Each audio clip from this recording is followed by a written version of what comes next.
Hi, this is Marty Noxon. I am co-executive producer of the show Buffy the Vampire Slayer, and I wrote this episode, which is called What's My Line, Part 1.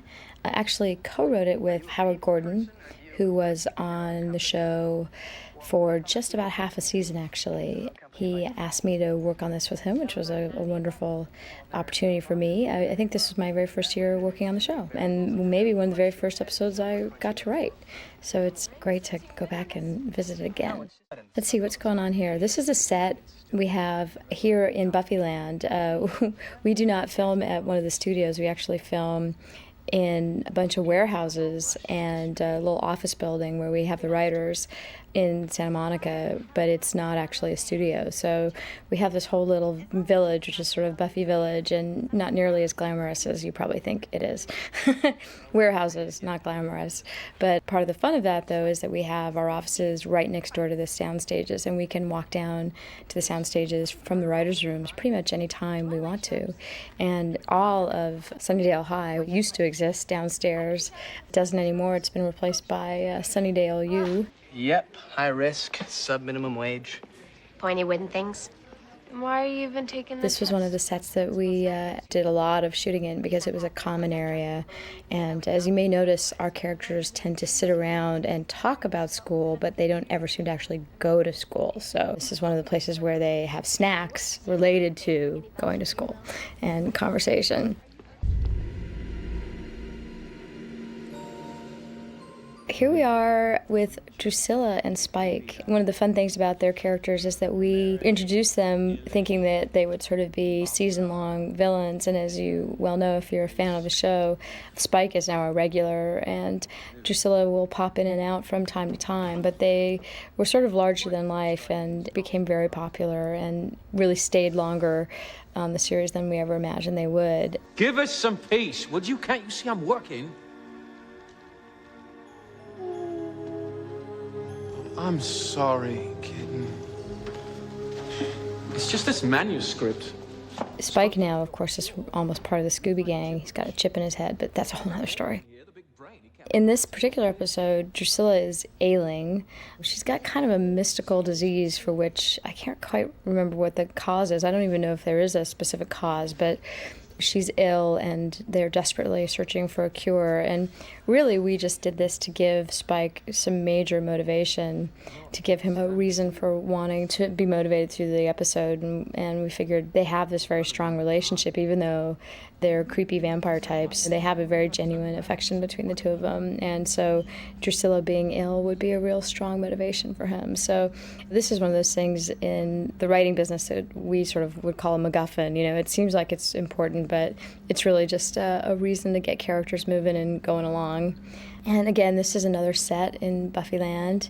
Back there is Dalton the vampire, who I think he appears in another episode or two later on. Again, that was just good luck for him because, you know, sometimes characters who come on and we never think we're going to use them again, we realize either they just sparked for some reason, they were interesting actors, or they just become very useful. Another case like that is Anya, a character who appears in another episode, but we never thought she was going to be a season regular, and she was just such an interesting character that we brought her back again and again. So Dalton appeared, I think, a couple more times. He can't help you. Not without the key. The key? One of the cool things about this was one of my first experiences writing for television, and these tarot cards are completely made up, you know. There are images on them that don't exist on real tarot cards, and it was one of the first times I ever sort of had a Harold and the Purple Crayon experience, which is writing something, and then 2 days later the amazing people who work on our show just had them, created them. So they came up one day with the tarot cards to show us and say, you know, is this sort of what you had in mind? And that's an amazing feeling when you write something and you imagine it, and a couple days later it exists. And as you can imagine, that happens all the time on Buffy because we're always making stuff up. Here are the credits. And basically what I think about when I see these is just sort of like, you know, wow, look at their hair. You know, the many hairstyles of Buffy. And of course it's sort of a memory lane, like, look at that long hair, look at how cute she looked. And then of course there's Angel, and we go cry, cry, cry, except for the fact that he's on at 9 o'clock now, so don't cry, be happy.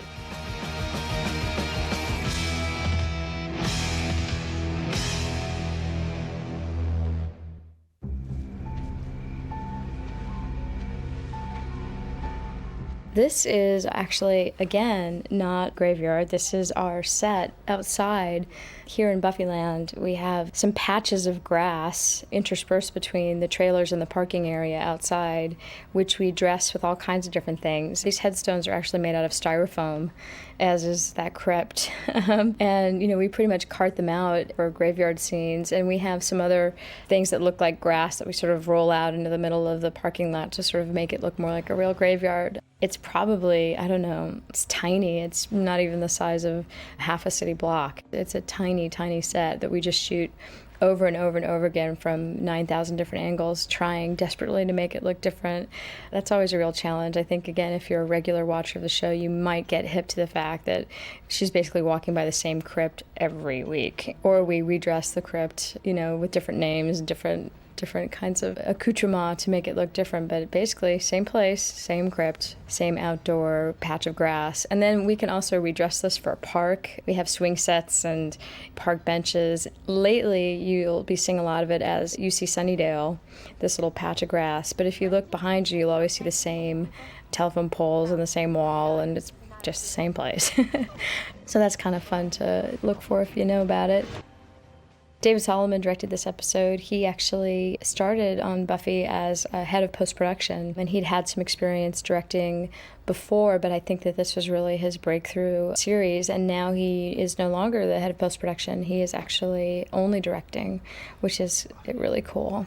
This was a fun scene because we kind of got a chance to poke fun at Angel, which at that point he was still really the broody, sexy guy, and we didn't really make a ton of fun of him, but we started to have some fun with him at this point, sort of having her come in and surprise him instead of the other way around. Now, one of the things about this scene is that I think we went a long way to sort of preserve a joke, because in fact Buffy comes in the window and her mom is out of town, and we forgot that, but we had set up this whole joke where she comes in and surprises Angel when she gets to sort of say, oh, now you know what it feels like to be snuck up on.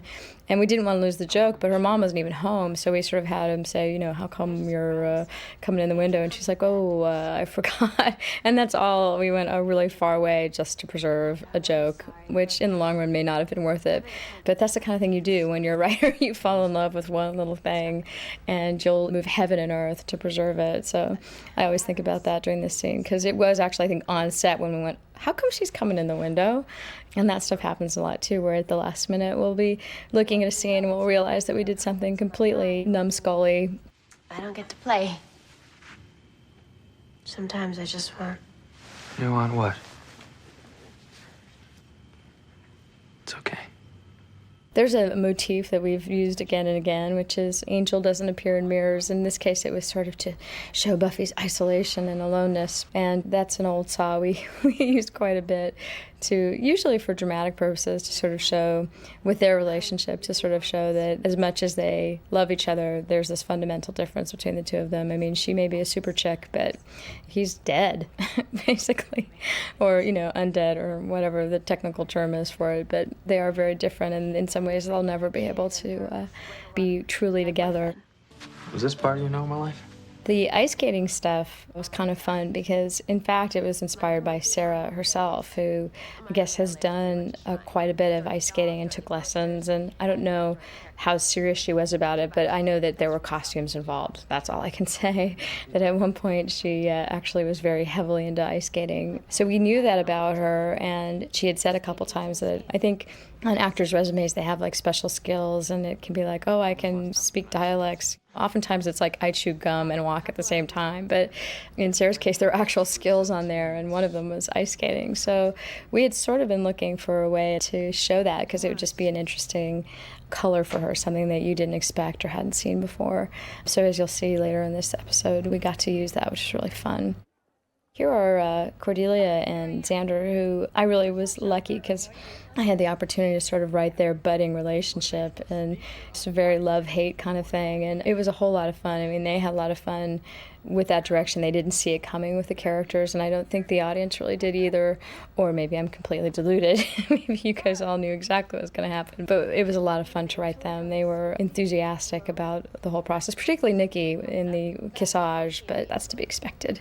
This is actually Torrance, California. This is a real high school. and those are not real high school students behind them. One of the things that always amused me about going down there was to see the Hollywood version of high school students and then the actual reality of high school students, because if you were Martian and you were only watching television about high school, you would think that everybody in high school was 24 and really good looking. So you'd have all these sort of older people, you know, extras, because these are the people who can actually afford to take the day off and be extras, or people who are out of school for the most part, and also we can't hire minors. So these are all people beyond 18, well beyond 18, walking by, trying to look young and cool. And then the behind the scenes, this is a real working high school, so there would be real high school kids standing around, and everything that real high school kids are, from beautiful to pimply awkwardness, and all looking younger than they had any right to be. This is one of our sets back here in Buffyland, the library. This particular set has proven to be, well, now it's proven to be blown up, which we're all pretty glad about. But before that, it was a real challenge to shoot. You'll see as things go on that we spent an awful lot of time in this set trying to make it seem spatially interesting and give it some variety. It was always a real challenge. And so trying to hide the fact that we're there tons of time. And most of the time when we're in there, people are just talking, not a lot's going on. So this sort of came to be known as sort of the death set. You just hope for the best and try to give it a little variety. As you can see here, we're doing wonderful things with stacked books, just to give it some spatial variation. Now it's gonna bug me all day. One of the interesting things for me about working on the show is how to do exposition, because we do a ton of it. Contrary to popular belief, a lot of the stuff that we show on the show isn't actually real. We make it up. As a result, we have a lot of explaining to do, because it's not like you can say, well, she went to the doctor. You know, you say, well, she went to the Troll of Maghrib, and we have to explain what that means and what the Troll of Maghrib does. And there's a lot of people talking about the Orb of Thessaly and the Cross of Wahutni, and trying to keep that interesting and lively has proven to be a real challenge. But I think we get away with it simply by pointing out a lot of times the sort of silliness of it and trying to have fun with it at the same time that we try to service the plot and keep moving as fast as we can.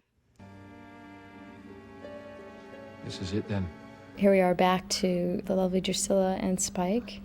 Again, this is a set. This is Drusilla's bedroom, and there's some fun stuff here that you actually, I don't think, see in this episode. Like, Drusilla has a bunch of dolls that she likes to play with. James is actually, you can see them right behind him if you look real carefully. And the set dressers actually tied little black gags around all of the dolls' mouths, you know, just because they thought Drusilla would do stuff like that. So she has these poor little gagged and desperate-looking dollies in the background, and it's always fun when we build a new set to go down and see what they've done, because every person who works on our show is an amazing craftsperson, and they all have a real good time sort of taking the Buffy universe and making it more real to them. So there are a lot of little touches like that in this set as well as all the others. I need to bring in the big guns. I'll take care of her once and for all. Big guns? The Order of Taraka. The bounty hunters? Oh, and here's those tarot cards I told you about. The villains in this particular piece are highly unusual. It was one of the things that was pretty fun for me just starting off, because my background is actually not so much the supernatural realm, although I wrote a lot of stuff like that. I tended to be more like straight suicide drama, death and mayhem kind of girl. When Joss said we were going to have a villain who was made entirely of bugs, I was pretty dubious.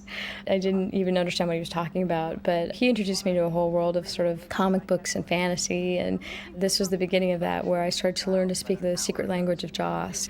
Villains, you know, who were made out of bugs and stuff like that. There's good old Principal Snyder. Didn't he get eaten by a snake? Yeah, he surely did, but he's still pretty snake-free at this point. So inspired by your leadership, I'm thinking principal school. I want to walk in your shoes. I'm not going to name any names, but here's a little inside scoop. One of our writers has a vicious crush on him. Terrible, terrible. As to a number of us, really, it's true. We were really sad to see him go. He's just an amazing character, and we're hoping to find a way to maybe bring him back in dream sequences, because Principal Snyder is a favorite sort of rounding out the cast character. Whatever comes out of your mouth is a meaningless waste of breath. An airborne toxic event. Well, I'm glad you feel comfortable enough to be so honest with me. And I can only hope that one day I'm in the position to be that honest with you. This little thing was fun. One of the things that was really fun to do in this episode was the whole career day theme, because at least for me, that whole choice at the end of high school was really daunting, and it felt like you had no idea what you wanted to be when you grew up. You basically, at least for me, I wasn't sure I wanted to grow up, but each one of these kids individually sort of thinking about what their fate might be, it seemed pretty clear that Willow would be the one who had pretty much the largest number of options. And at the time, the whole computer world and technological world, this was a few years ago, just seemed like the obvious thing that we would come after them. And this was a great way to sort of show that they were in a different class than the other students. Now, one of the fun things about this episode is that this is one of the first times that Oz and Willow, if not the first time, I think maybe the first time they ever talk. Certainly Oz has seen Willow before that. It was a great way to sort of show that they were characters who had a lot in common, even though they didn't know each other very well, and they didn't know that yet. Although obviously Oz proves to be a really different kind of student than Willow does. He basically is smart, but that's not really his thing. He'd much rather be playing the guitar and hanging out. Oh, and look, now you can really see what I was talking about. This is a parking lot, pretending to be a graveyard. It's a stunt parking lot, basically, and even that thing behind them with the pointy headstone type thing, that's just a rolling piece of plywood with fake grass on it, and we just roll it out there in the middle of the parking lot. But remember, I'm the picked. What you have is more than a gig. It's a sacred duty. I have to drive through there every morning to get to work, and it's always fun when you drive in every morning to see whether it's a graveyard or a playground or what it is on Monday or Wednesday or Tuesday or Friday. It's going to be something different. Even like that little pond totally lifts. You can see the reflection from the pond on the crypt there, and you see right there, just a little Hollywood magic for you. Now we're inside. That's a set inside one of our warehouses. This again was fun for me because it was one of the first times that I wrote a scene where there was kind of some mystical property or thing they were looking for. And it was the first time that I realized, for a good part of my early experience on Buffy, I would look things up and find names and go through books about the occult and mysticism and witchcraft, and I'd get real spells, and I'd look up the names of real saints and wizards and witches and all that kind of stuff. And I think it was probably this episode after my first couple when I realized I could just make this stuff up. Another fun thing about working on the show was sort of the ideal surrogate parent in Giles that Buffy has. We really don't see very much of Buffy's father. He's a character actor who lives in Los Angeles, basically, who we don't get to see a lot of, but she really has this incredible relationship with Giles. That's always been a real pleasure to write because the two of them as actors also have a pretty great chemistry. This is another non-set. The house that the Worm Man is passing is actually a real house in Torrance, California that we picked for the Summers house. And until recently, we were able to shoot there. Unfortunately, we can't shoot the exterior of that house anymore because when we did the season finale where we blew up the high school, apparently they set the explosives to be a little too explosive, and they woke up pretty much all of Torrance at about 5 o'clock in the morning when they exploded the school and set off numerous car alarms, and many dogs are barking and jumping fences, and it was apparently quite the mayhem. So we're not welcome in Torrance anymore, from what I understand. So now you probably won't see a lot of the outside of Buffy's house, so get a good look if you want to back it up and look again, because you're not going to see much of it anymore. Who knows, sometimes things like that can be smoothed over, so we may again be able to visit. This was cool because this again is our parking lot. We couldn't afford to go to the airport, so here's one of those things, movie magic.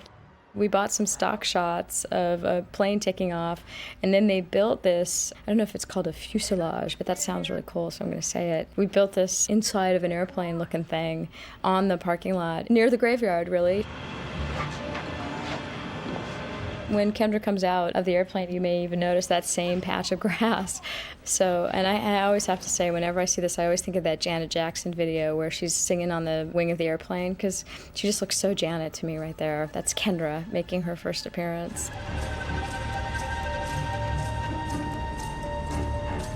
We just get a lot of mileage out of the parking lot area of Buffyland and of the library where we are again. I think that one of the things that is so commendable about Tony and his talents is the ability to make the most ridiculous stuff sound actually credible. Dulac was both a theologian and a mathematician. This article describes an invention of his, which he called the Dulac cross. I think that's one of the great things about getting someone all British and stuff, is it lends a certain air of authority to saying things like, the cross of Dulac is the, key to the blah, blah, blah. If it was just some guy saying it, but Tony actually brings a real sense of authority, because the poor guy, sometimes all he has to say in shows is stuff like this. And then every once in a while we know that, we have to give him an actual emotion to play, or he'll go do Shakespeare or something silly like that. He's a really good sport about it, too. He actually is wonderful. But again, this is another one of those scenes where you're trying to keep it interesting by having people crack some jokes while you basically spin a lot of yarn to serve the story. Unless we can preempt their plans. Speaking of, I really have to bail, but... The whole idea here was sort of bounty hunters coming after Buffy, and we were just trying to keep the idea of bounty hunters a little more interesting by making the villains unusual and unexpected. But here's a moment in the show that I really appreciate. It's one of the things that really drew me to Buffy, was the fact that even though she's a super chick and she's really cool and has these special powers, she's also a girl, and even in the middle of a crisis, she has other agendas, and one of them is the fact that she's got a love life and she's got this vampire guy she's mad about. And so even in the middle of a great crisis and we want you to feel the urgency, she's going to go ice skating. And, we were hoping that people wouldn't sort of go, hey, wait a minute. But in fact, it's one of the things that I find kind of charming about the show, which is the fact that even though there are a lot of elements of it that are sort of straight horror drama, in fact, it really is about a person with a lot of different qualities. And she doesn't always say the most logical thing. She does the thing that her heart tells her to. And that's one of the reasons why she's more interesting than, say, just Wonder Woman. She's in her little invisible plane, Buffy sometimes makes real emotional choices, and like in the episode Angel, where she bares her neck to Angel before she really knows if he's a good guy or a bad guy, that was a key moment for me in sort of figuring out that the show wasn't going to be just a straight horror fantasy show, that it was going to have some real unexpected character-driven twists.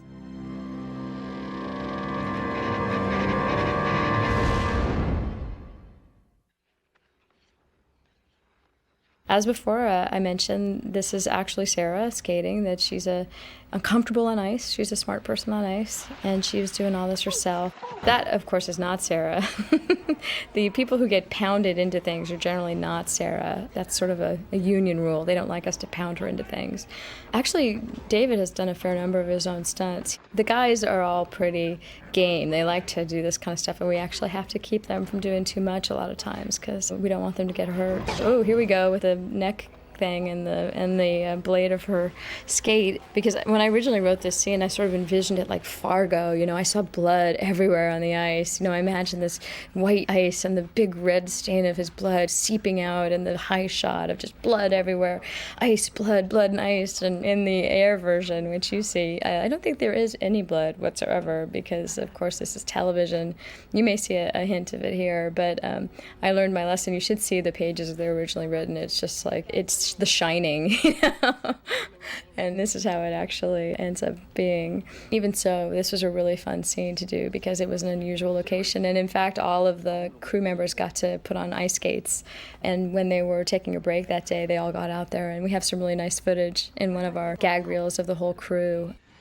This is a real key scene in that this was a scene where I think Buffy, for the first time, I think maybe the only time, kisses Angel. We're the only time we ever see her kiss Angel when he's a vampire. And it was a real important scene because we wanted to show that she was really beginning to accept him and really acknowledge who he was and not be afraid of him anymore. Of course, as I was watching this scene, I was only really thinking, ow, isn't she going to cut her mouth on those fangs? And it's really dangerous. It's hard not to wonder, but they pulled it off, look, with some enthusiasm. And there's Kendra, who's seeing this, and obviously the other point of the scene was to show Buffy in the most compromising situation possible, and we knew that Kendra wouldn't know he was a vampire unless he was vampire face. And so that was actually an instance where something that was good for the characters came out of necessity. I think, as I recall, we realized that we wanted Kendra to see her kissing Angel in vamp face before we realized that was actually going to be a really nice character moment and that we could play that. It was really just something we were doing to have Kendra realize what was going on. to think that Buffy was on the wrong side of the fight, when in fact she's not. Hard to explain to Kendra about the whole Angel situation, which becomes a very strong dynamic between Buffy and Kendra in this episode, which is Kendra is a character who comes from a really different world, and she doesn't understand how Buffy can have a life and how she can have a boyfriend, and particularly how she can have a vampire boyfriend. So all of that kind of nicely, succinctly dramatized in that image, which, by the way, was Joss Whedon's, not mine, so I can flatter him. And gosh, here we are in the library again. As I recall, they're figuring out here, the reason that Kendra is able to exist is that in a season 1 episode, I think it was the season 1 episode finale, I wasn't working on the show at that point, so I don't really pay attention to what happened that first season, but I hear that Buffy drowned, and she died for a very small moment. She died for something like 2 or 3 minutes, and that, according to the Slayer lore of Joss Whedon, is enough time for the new Slayer to be called. I don't know if that was something that he had already thought about, that the fact there'd be another Slayer after Buffy died and then was revived, but he certainly figured it out later and realized that there would be another Slayer around. Here's the Bugman, and that was all in the imagination of who we call our fearful leader. It was pretty cool, too, because I actually got to go to bug auditions for that sequence. When you write anything with animals, you don't get like just regular animals. You get Hollywood stunt animals, and they even have stunt worms.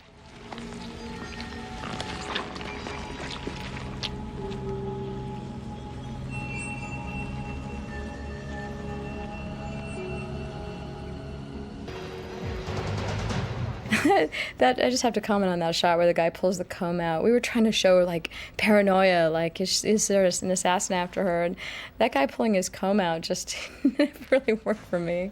It's just like the most unnatural. Like, who is this guy and why is he pulling his comb out like that in the middle of the hall in Sunnydale? Sometimes our ambitions exceed our grasp. Maybe that was one of those moments.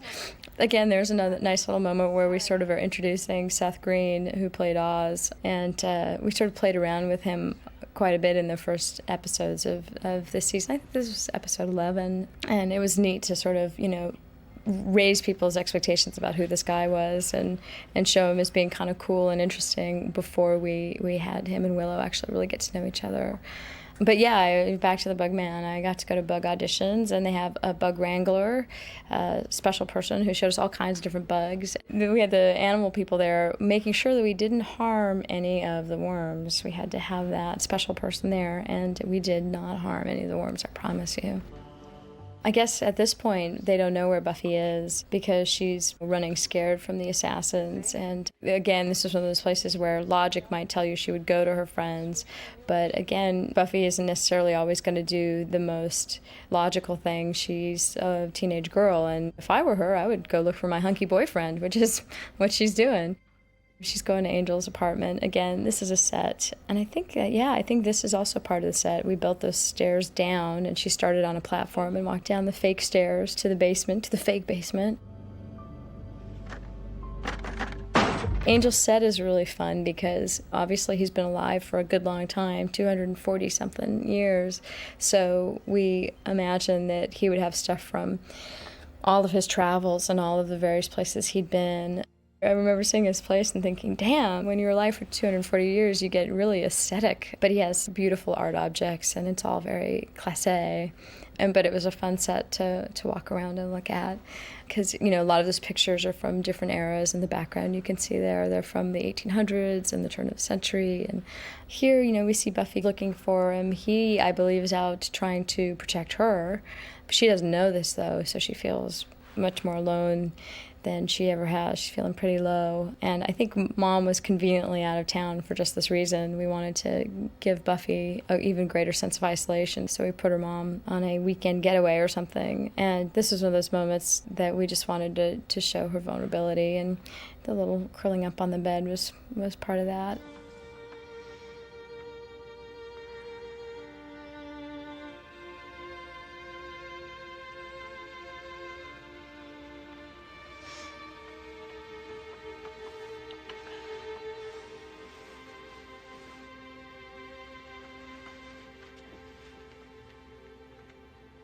Here's Willie the Snitch. This was fun. This was a character that I actually got to come up with. I think he may be one of the only ones I actually did, conceive. The thought behind Willie was basically that in a town of demons and lowlifes, there would probably be some lowlife human beings who were kind of like making their living off the underworld.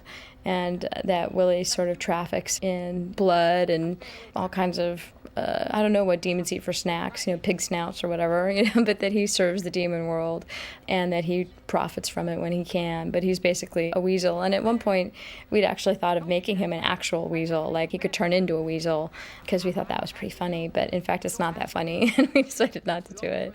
That Willie's just a skeevy little guy. But again, this is Carrie Meyer is our set designer, and he created this set, which is a divey type of bar. Later on in the series, Willie gets himself a neon sign that says Willie's Place, which he was doing that to kind of class the joint up. But at this point, he doesn't have that sign. I only bring that up because I have that sign in my office now. I pretty much wrote it hoping that they would put it in my office when they were done with it. The power of the magic crayon, because I just thought that was cool. And really, this bar is another great example of Carrie's artistry. I mean, it really feels real to me, and it has a real LA feel to it. I mean, even though it's Sunnydale, it has a kind of noir-y kind of feel. And here's the arrival of Kendra, who obviously doesn't know that Angel's a good vampire. How would she know that? Actually, her stunt woman was pretty great. I can't tell the difference between the two of them. If you watch this, like, that's the stunt woman there, and that's our gal. Kendra actually was interesting because she has what I find to be indecipherable accent. Not indecipherable, like you can understand what she's saying, but I could never tell you where she was from. She worked with a dialogue coach who trained her, and this accent is actually someplace very specific. It's like the second township of the third something of Jamaica, but I didn't know that, so that had to be explained to me. But it's pretty funny because we were constantly sort of like, where are you from? What is this? She tells him in no uncertain terms that the sun is going to rise. We get away with a lot in the sun area. In this particular episode, it's a lethal threat. On the series Angel, he actually has an apartment with Western exposure for some reason, at least for the first year of Angel. We've rectified that in the second season of Angel. So he seemed to be standing near a lot of very sunny windows for my taste. We are aware of that. Fans, we're working on it. It'll be a lot better now, I promise you. But back in those days, sun was really a bad thing for Angel, so this was putting him in pretty dire straits. And this is also, one of our favorite dilemmas, which you may have noticed also, which is to put Buffy's boyfriend in peril, because nobody messes with Buffy's man. And in fact, I think this may even be the episode where she says, nobody messes with my boyfriend. One of the challenges of writing a show like Buffy is that the stakes have to be pretty high on a pretty regular basis for it to be interesting, but pretty much everybody knows not killing Buffy. It's called Buffy the Vampire Slayer, so we have to work pretty hard to keep the suspense, and as such, sometimes we have to throw some surprises in the mix, such as Jenny Calendar actually getting killed, things like that, where people who you think are here to stay are not necessarily here to stay, but unfortunately, that is something we can't do with Buffy, or fortunately, depending on how you look at it. So we're constantly trying to find ways to put the people that she cares about in jeopardy. Here's Mr. Spike. This was a great set. This is an incredible set. I don't know if people ever really got the full scope. It was huge, and it's the inside of a meatpacking factory. And we always had big grand plans to, put people on hooks and roll them down meatpacking grates and pack them up like meat, and it never happened. If you ever really noticed, it was very cool. There was a lot of cool stuff. Buffy! Here is Buffy's house. They're looking for the Buster, and again, they're now in Torrance. And I think that this may have been one of the first times that I got to go on location, which is pretty cool. One of the things that's cool about location is all the snacks they have here, they take them with you on location, so you still get to eat all the good snacks. One of the little-known Hollywood facts is that they feed us all the time. So you'll be glad to know that when we go to Torrance, we still have our gummy bears and pretzels. Otherwise, we just couldn't create for you people. It just could never happen. This, in fact, is not a set. This is just a continuing shot from the inside of the actual house. And if you notice, it's a pretty remarkable match to the actual sets we have for the show. And, of course, this is the meeting of Mr. Bug. Prisma, none too happy to be working with the bugs, I might mention. kind of bumming about the whole, by the way, you're going to be covered in bugs. But she's an artist. She knew what she had to do for her craft. And now we are back to Angel with the whole sunlight issue. Oh, and this is one of my favorite things. Notice the lock on this skate. We were really ticked off when we saw that. Because basically, like, 1 week Angel can move mountains, and the next week he can't break, like, a bicycle lock. But maybe his strength varies from show to show. I'm sure that's what it is. It's not our incompetence. It's the fact that he has varying levels of strength. And here's obviously the confrontation of Buffy and Kendra. And this was really fun because I got to write my first chick fight ever. And having been a big fan of Dynasty when I was a kid, I knew how these things went. There has to be the pulling of hair, there has to be the scratching with your fingernails, there has to be a lot of slapping and calling of each other bitch and stuff like that. So in fact, rather than sort of go for just that, we sort of made fun of it. And there's some commentary about chick fighting and using the sort of, lame cliches of chick fighting. But all things considered, this is a pretty good fight. They did a pretty good job of actually kicking a little butt, because, that's one of the things about Buffy. She kicked good butt. And this is the moment, of course, when she realizes that Kendra thinks she's a Slayer, and at this point she thinks she's just crazy, but stay tuned. Who are you? Who am I? You attacked me. Who the hell are you? I'm Kendra, the Vampire Slayer.